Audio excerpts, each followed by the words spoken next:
Hi, I'm Dennis Phillips, and welcome to Everyday Reloading and Shooting.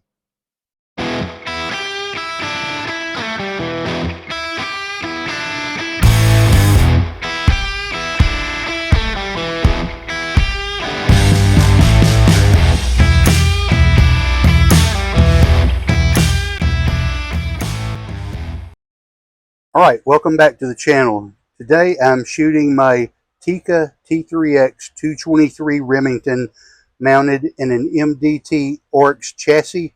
I have the Vortex Diamondback Tactical 6-24 by 50 first focal plane rifle scope, and I will be doing a ladder test, and I'm shooting in 540 powder with a Hornady 68 grain boat tail hollow point bullet. I'll be shooting grain weights from 24.1 grains of powder to 26.4, which is the maximum. And I'll have steps in between from 0.5 to 0.6 grains of powder. We'll be shooting at 100 yards. As always, you're welcome to enjoy the music while I fast forward through my shooting, or you can skip forward to the results that follow.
Alright, I'm pretty sure I'm going to entitle this video, Why Not to Use Hornady 68 Grain Boat Tail Hollow Point Bullets.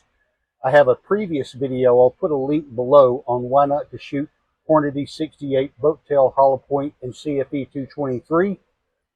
And these results were horrible.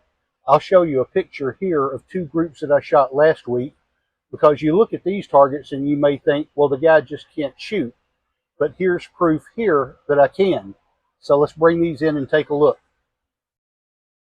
All right, from the very beginning, these are all scattered.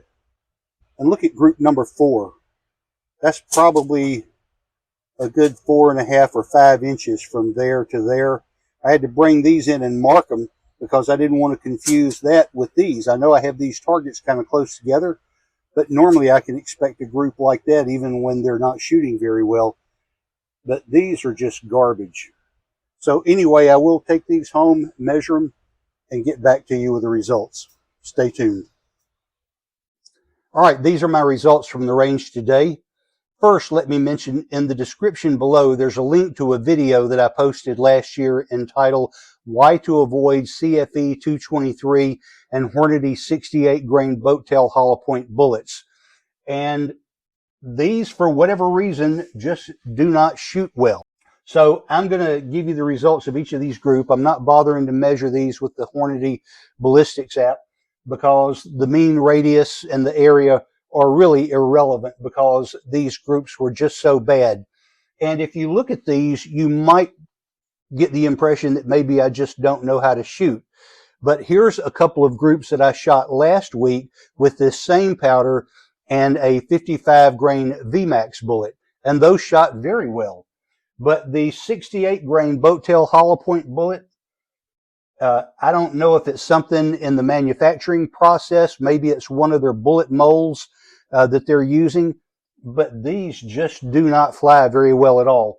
So I'll show you a close-up of each one of these as I go through them. But on my first group at 24.1 grains, I had a group of just under 2 inches at 1.92.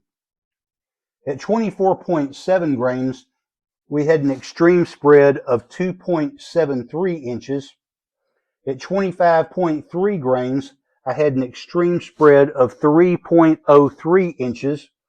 At 25.8 grains, I actually had to bring the target in and mark the impacts from the previous target that I was shooting, because these were shooting so far to the left, I didn't want to get them confused with the other group.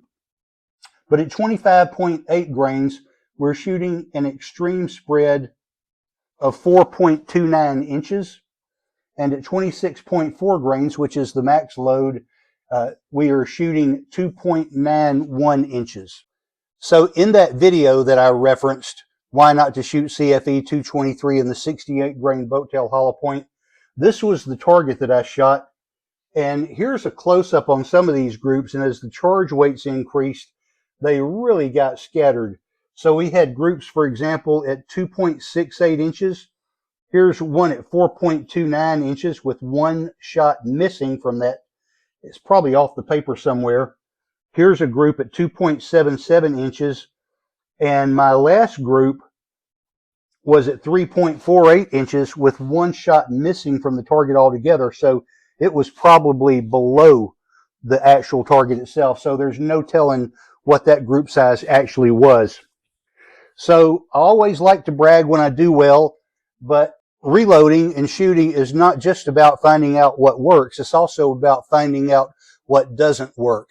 I don't know if it's the manufacturing process with Hornady that makes this bullet perform so poorly or what, but this round, this 68 grain boat tail hollow point bullet, just does not shoot well for me.